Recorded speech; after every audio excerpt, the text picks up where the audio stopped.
Good morning. अच्छा ये बताइए आपने डे 1 में क्या पढ़ा था? सोलर। वर्किंग ऑफ सोलर, ठीक है। सोलर पैनल कैसे काम कर रहा था?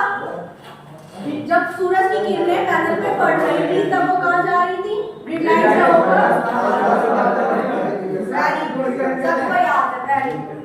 चलिए अब हम इसके आगे, आज हमारा डे 2 है। डे 2 का टॉपिक हमारा एनर्जी है। तो ऊर्जा क्या होती है, कोई बताना चाहेगा? ऊर्जा एनर्जी है। ओके, एनर्जी है। और किसी को पता ऊर्जा क्या है? वेरी गुड, किसी कार्य को करने की क्षमता को हम ऊर्जा कहते हैं। अच्छा, ऊर्जा कितने प्रकार की है? कौन कौन सी? Very good. अब नवीकरणीय एक है, हमारी गैर नवीकरणीय। जो नवीकरणीय है उसके क्या क्या एग्जाम्पल है? सोलर, पनबिजली, पवन ऊर्जा, जलीय ऊर्जा, बायोमास ऊर्जा, भूतापीय ऊर्जा। अब जो सोलर एनर्जी है वो किस पे काम करेगी? जब हमारा सन आएगा वो हमें वो लाइट देगा। किस पे? लाइट पे काम कर रही है हमारी सोलर एनर्जी। पनबिजली के लिए हमें क्या चाहिए? वाटर चाहिए। पानी भी हमारा ऑलरेडी मौजूद है। फिर हमें पवन के लिए क्या चाहिए? हवा चाहिए, हवा वाली। ज्वारीय ऊर्जा क्या है? टाइडल एनर्जी, मतलब कि पानी में जो वेव आती है ये वो वाली एनर्जी। Next biomass. बायोमास के हमें बस वेस्ट प्रोडक्ट चाहिए, जैसे काऊ डंग चाहिए और जो हमारी सब्जियां होती हैं उनके छिलके, ये सारी चीजें।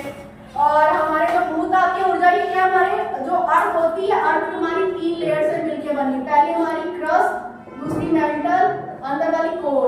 जो कोर होता है इसके अंदर क्या होता है? ढेर सारा लावा भरा होता है, जिससे क्या होता है हमारा ज्वालामुखी आता है तो ब्लास्ट, मतलब कि अर्थ इफेक्ट आता है तो ये वोल्केनो इरप्शन होता है। उससे क्या होता है? लावा बाहर आता है, ठंडा होकर मैग्मा बनाता है, ठीक है। नेक्स्ट, अब हमारी ये सारी ऊर्जा हो गई भूतापीय सन। फिर गैर नवीकरणीय ऊर्जा क्या है हमारी? कोयला, पेट्रोलियम, परमाणु ऊर्जा, सीएनजी। ये सारी क्या है? लिमिटेड है। और जो हमारी ये ऊर्जा है क्या है? Eco friendly in nature. क्या है? Eco friendly nature. Eco friendly in nature, मतलब हमारे नेचर में मौजूद है और यही कहीं खो रही है, ना इनसे कोई नुकसान हो रहा है ना कुछ हो रहा है, बस एक फॉर्म से दूसरे फॉर्म में बदल रही है। यानी हम सन को क्या कर रहे हैं? लाइट को बदल दे रहे हैं इलेक्ट्रिसिटी में। पीवीई में बदल रही थी ना ये, एक फॉर्म से दूसरे फॉर्म में, जिससे हमको क्या मिल रहा था? डीसी। इसका हम यूज कर रहे हैं, फिर ये कहीं यहीं कहीं खो जाएगा। कोयला क्या है?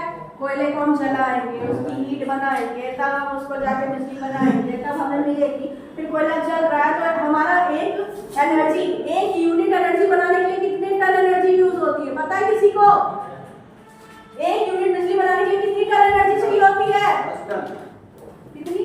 10। ठीक है, ये पता करिएगा कि हमें कितनी एनर्जी चाहिए होती है। आज का क्वेश्चन। Thank you.